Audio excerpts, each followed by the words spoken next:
for the most part, this is gonna help you troubleshoot a lot of his escapes. And if you get really, really good at this, it'll also help you take his back more frequently. So start from just that seatbelt position, and actually don't put your hooks in. I want you guys to try to stay on his back as long as you can. Jacob, start moving around a little. You can hook the back side of his knees, but don't throw your hooks in the front side. Just try to stay on his back as long as you can while he works to escape that position. Any questions? Sweet. Let's get started. 1, 2, 3. If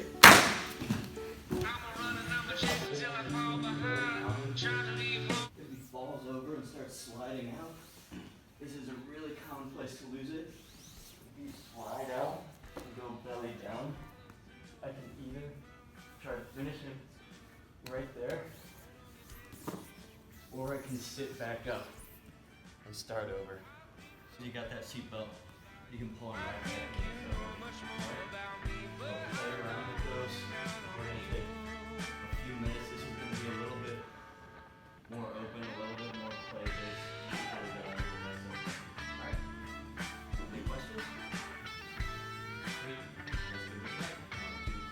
With the underhook sidearm, I'm going to reach over his wrist and grab my own hand. Now if you guys remember the scissor grip break for the armbar, this is the same thing. We're going to scissor our forearms together to pop that grip off, and then I grip over his knuckles on the blade of his hand so I can turn that out. It makes that hand really, really weak. Now immediately as I pop that off, I'm going to start hunting this choke. You might be able to finish one arm. If not, he's going to be thinking really hard about pulling that down. As he does, we can pop this behind him. Go for a one-arm Kimura. That can be really nasty.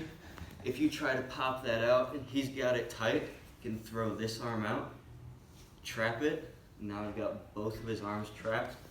We can start working that one-arm undefended rear naked choke. So one more time, I've got my beautiful, perfect seatbelt. He's controlling really well. He's got both hands on my choking wrist, so I can't get that out. I'm gonna feed my other hand that's already under his armpit, feed it through, grip. I really like doing a scissor grip just because I'm used to that. You can do an S grip or a gable grip. Most people will probably just do a gable grip if that's what you're used to.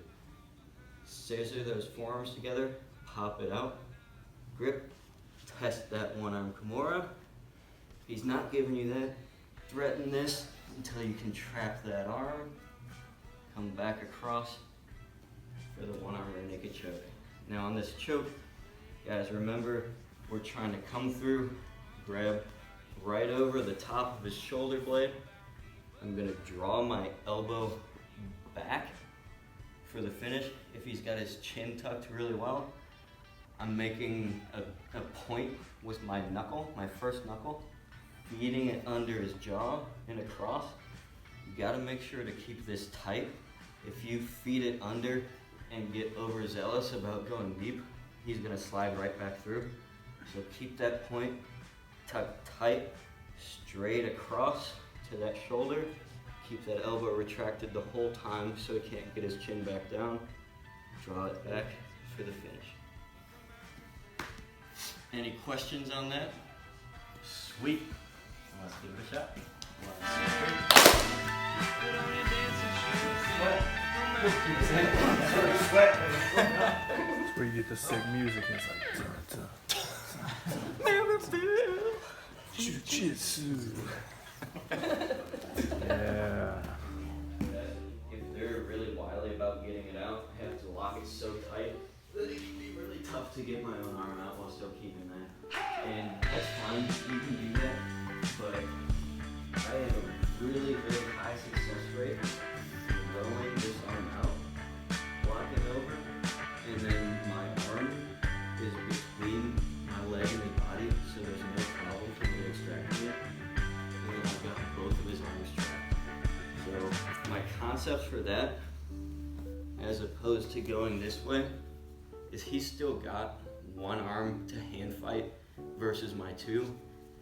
as opposed to 0 arms to hand fight versus my 1. And if you take a general principle of ratios, if I have the upper hand and I reduce 1 from both sides, I increase the percentage of it. Now it's tough to say when we've got a 0 in the equation. But if it was like 3 versus 2, and then it goes down to 2 versus 1, I go from having 50% more than him to 100% more. So that's why I like trapping both hands and going for the 1-on-1 every choke instead of just trapping one side and going for the traditional 2. You lost me a long time ago. Well, I mean, depending on if this functions, you can apply Lopet's rule and yeah, so you go from fighting this many to that many to that many. Like you do, right? So think about that trap.